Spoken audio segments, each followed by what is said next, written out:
Well, we're going to begin this morning with the latest on the attack on a house of worship in the United States.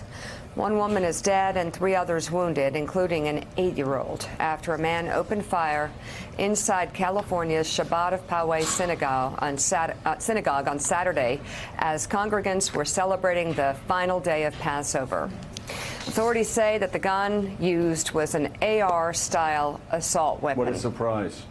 Witnesses say that the victim, 60-year-old Lori Gilbert Kay, jumped in front of the synagogue's founding rabbi, Yisrael Goldstein, who suffered gunshot wounds to his hands. The suspect, a 19-year-old San Diego resident, fled the scene and then proceeded to call police to say he was involved. He was arrested shortly after. Someone with the same name as the suspect posted an anti-Semitic and anti-Muslim manifesto on a far-right message board hours before the shooting, in which he also claims responsibility for a March mosque fire and says he was inspired by the recent mosque attacks in New Zealand, where 50 people were killed. Saturday's shooting occurred exactly 6 months to the day after 11 people were killed in Pittsburgh's Tree of Life synagogue, which the manifesto also lists as its inspiration. Last night, Rabbi Goldstein spoke with Casey Hunt on KCDC. Hating Jews is hating humanity. We are all humans. We're all created in God's image. And having hate in your heart will only destroy. We will stand tall. We will be there. I lost my finger yesterday, 24 hours ago, my index finger, which will remain a scar on me forever. But it's also going to remind me not only how vulnerable we are, but how heroic we can be. So, Jonathan Lemire, a spate of shootings during the Trump administration inspired white nationalists, inspired by different events. But it all seems to come back to the same theme, and that is, again, hatred for Jews, hatred for blacks, hatred for others. And you can go all the way back to Charlottesville. That's right. I mean, we have seen in the last couple of years, statistics bear this out, a rise in anti-Semitic incidents, a rise in violence perpetrated by white nationalists. The shooting in New Zealand, of course, is probably the most dramatic example of this, but we had the shooting in Pittsburgh synagogue a few months ago, and now, sadly, again this weekend, where we saw real heroism there from Ms. Kay, who lost her life. There's also, apparently, the rabbi was saying that they really felt like they caught a break because the shooter's gun jammed. Otherwise, the body count probably would have been much higher. And yes, there has certainly been speculation and condemnation of this president for not doing enough to condemn these sort of movements, to not do enough to condemn anti-Semitic, the rise of anti-Semitism or white nationalism. And you played that clip earlier of him on the lawn talking about Joe Biden at the White House lawn on Friday. During that same interaction with reporters, and I was out there, he was asked again about his Charlottesville comments, which have been back in the news because Joe Biden brought them up during his campaign kickoff video. And again, the president defended it, saying that when he praised that there were fine people on both sides, he wasn't talking about white nationalists, he said. He wasn't talking about the white supremacists or the neo-Nazis who were there, but rather those who were simply protesting the removal of the Robert E. Lee, the Confederate general, his statue from Charlottesville.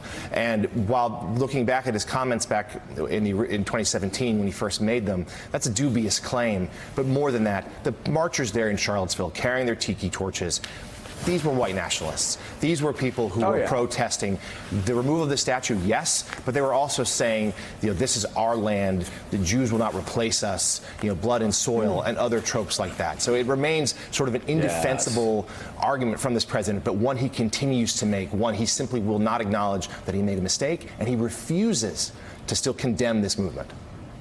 Well, and sadly, sycophants for Donald Trump, some of whom once had a respected career, actually have been trying to make this argument for some time that the Tiki Torch Brigade, chanting white nationalist slogans, chanting neo-Nazi slogans, were somehow separated, and there were good people there as well as bad people there.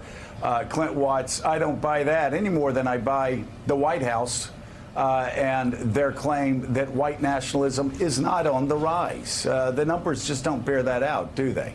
Not only does it not bear them out, it's been on a 10-year trajectory. We've seen increasing levels of this talk, both online and on the ground in terms of protests.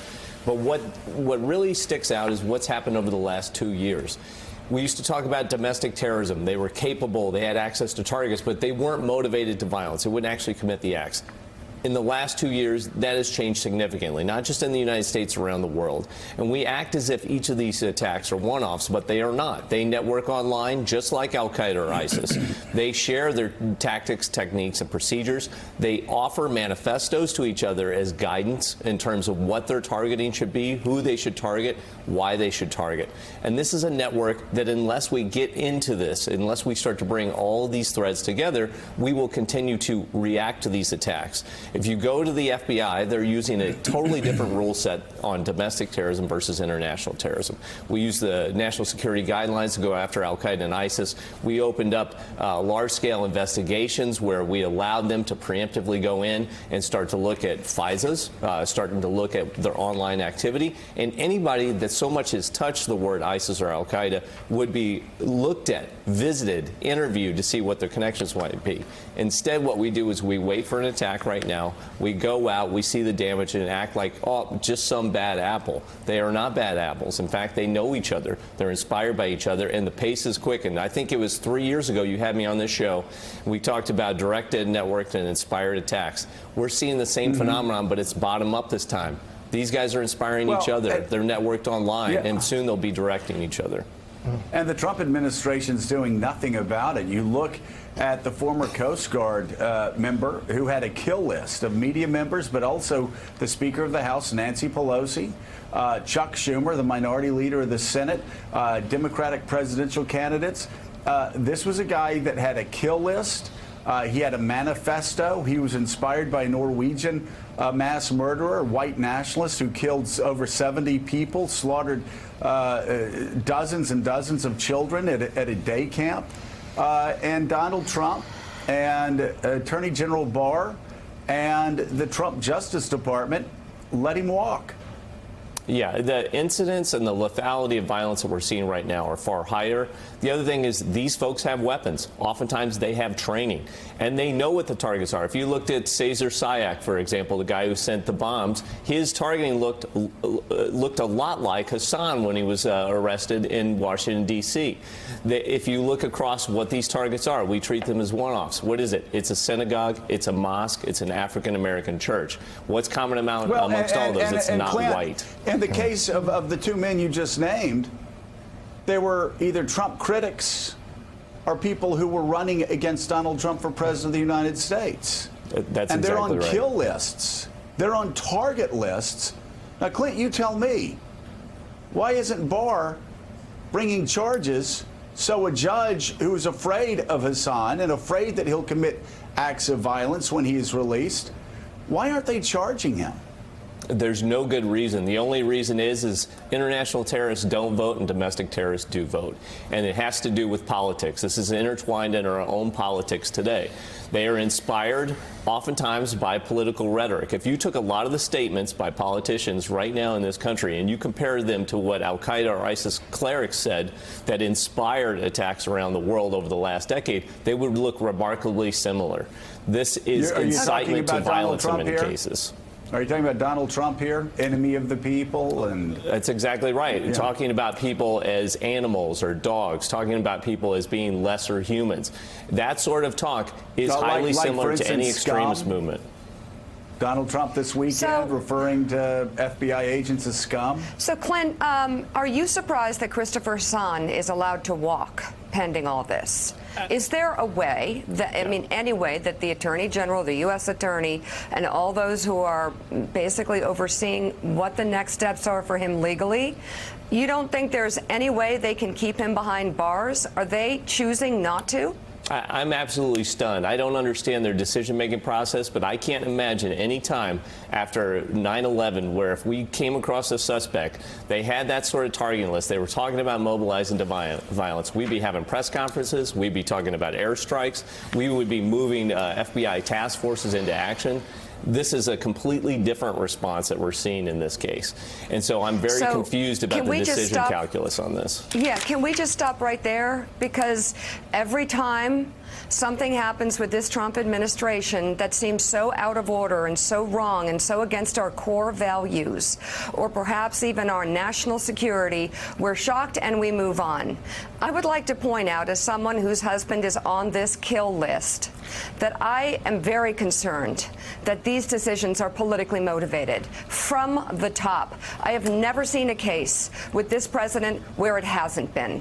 And I'm just going to put a frame around that. It's my analysis, my opinion, but someone try and tell me why I shouldn't feel this way right now. Well, because this guy should stay behind bars for a very long time, and there should not be a thought right now for anybody who is on that kill list or their family members that he might walk and be in public and be free. Well, again, there's no reality here. Do we believe that Barr would have released somebody that had Donald Trump, Mitch McConnell, Kevin McCarthy, Sean Hannity, Rush Limbaugh, Republican candidates, the top Republican candidates running for political office in 2020 on a kill list?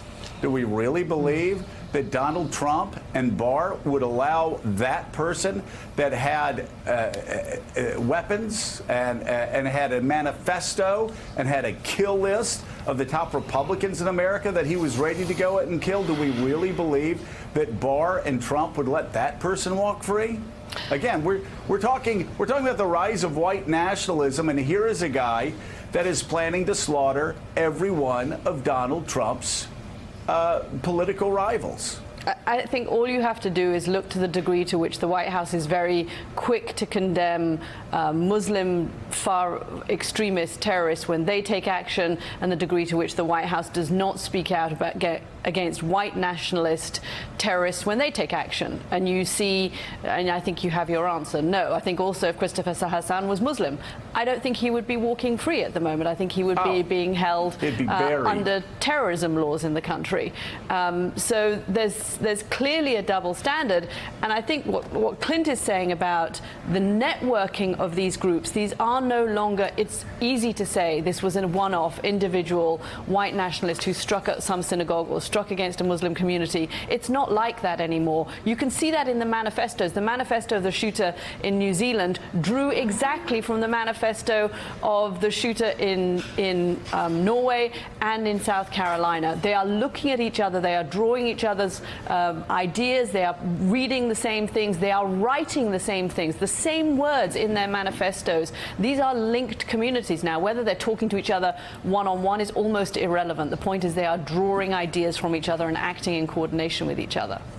Well, and just like the Coast Guard lieutenant, again, quoting the other manifestos, had his kill list. He was ready to go out and kill people that he considered to be Donald Trump's political rivals. And again, Barr lets him walk.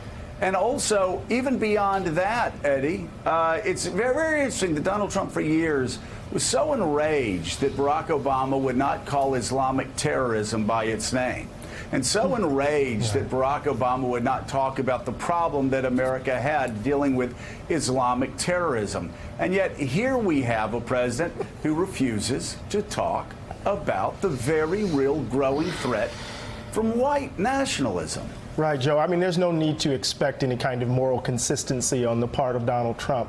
What we have here, first, my heart goes out to the folks in Poway, California, to the folks in the synagogue. This kind of violence is not only devastating to families, it terrorizes the country in so many different ways. And we've talked about the individual act of this 19-year-old who embraces white nationalism. We could talk about the discourse of guns. We can talk about gun control. Here we have, again, guns used to kill multiple people. But it's important, I think, and Clinton and everyone has made this point, and you have as well, Joe, that there's an environment, a context that is allowing this stuff to metastasize. You have the Coast Guard, you have the churches in Louisiana, and now you have this. And just as we're dealing with the fact that a 19-year-old has murdered a 60-year-old woman and injured an 8-year-old child and others, Donald Trump talking about Charlottesville, Donald Trump talking about the sick idea right, of sanctuary cities, talking about immigration and Disneyland. Remember what motivated the carnage of Tree of Life? It was the caravan. It was the kind of globalist Jew of George Soros who was funding this, right? So we have an environment that is so toxic. We have, in some ways, a president that is embracing a segment of the population that literally has the country by the throat, Joe. And we have to do something about this, or we're going to see even more die. And let me be very clear. You were on a hit list. I can't walk out of my office without, how can I put this, without having my head on a swivel. My entire building is locked down because of threats, right? White supremacists have terrorized people day in and day out in this country, and now they feel emboldened. We have a serious choice to make in this country, or we're going to see even more carnage. Well, you know, we've been saying for several years now that Donald Trump's words have consequences, and if you look at the manifesto that was written by the Christ Church mass murderer. If you look at the other white nationalists, if you look at what David Duke said after Charlottesville, this is a little game that Donald Trump thinks he's playing. He may say, oh, I distanced myself from white nationalists. Did you really? No. Because David Duke, No, you didn't. the day after Charlottesville, was singing your praise, Mr. President, because of your words, because he saw that you were one of him, because David Duke and other white nationalists, not only in America, but across the globe, saw that you brought aid and comfort to their bloody cause. Let's bring in right now the deputy Washington editor at the New York Times, Jonathan Weissman. Jonathan, of course, is the author of the book Semitism, Being Jewish in America in the Age of Trump. And Jonathan, there are conflicting political messages out there. Of course, Donald Trump will talk about moving the embassy from Tel Aviv to Jerusalem. We'll talk about how close he is to Benjamin Netanyahu. We'll talk about what a great relationship the United States now has with Israel. But at the same time, he has, many white nationalists say, he has inspired them to take a far more public and aggressive stance in Trump's America. How do we sort through that? Well, right now there's a weaponization of anti-Semitism going on from the right and the left. But let's focus on what's actually happening. The fact is that Islamist and white nationalist, white supremacist terrorists are attacking Jews and Muslims, people of faith, and they're doing it in the name of exclusionary immigration policy and racial and religious purity. And it seems to me that that's where our attention should be. If people are murdering people in the name of exclusionary immigration policy, something is amiss. And I think that all of the talk about anti-Semitism of the left and anti-Israel sentiment, look, that is serious, but it is not a clear and present danger to our life and limb.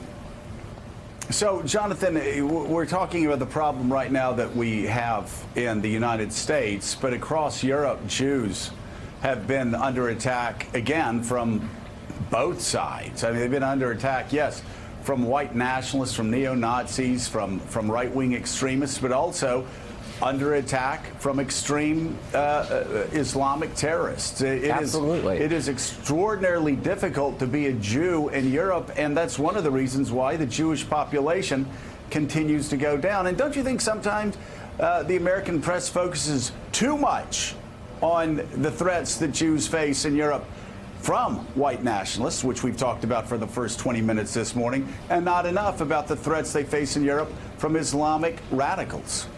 Well, you know, in Europe, because the immigrant population, because of the first generation, second generation population from Muslim countries is getting to be so large, politicians are using anti-Semitism and anti-Israel sentiment to reach out and mobilize those voters, and they're using language that is radicalizing a new generation of Islamists in those countries. Of course, I fear that could someday happen here as well. But in Europe, it is a very bad time to be Jewish, no question. You're getting it from both sides. Does that explain Jeremy Corbyn by any chance? Is he playing to recent Muslim immigrants to England? Is that why he makes the anti-Semitic statements that he makes? Absolutely. You know, after the horrific Grenfell fire, which killed a lot of immigrants, first-generation Brits, people were outside chanting anti-Semitic slogans because that is moving the dial in the politics on the left in Britain. Jeremy Corbyn is definitely playing to that audience. All right. Thank you so much, Jonathan Weissman. Thank you very much. We greatly appreciate that. Thanks for checking out MSNBC on YouTube, and make sure you subscribe to stay up to date on the day's biggest stories. And you can click on any of the videos around us to watch more from Morning Joe and MSNBC. Thanks so much for watching.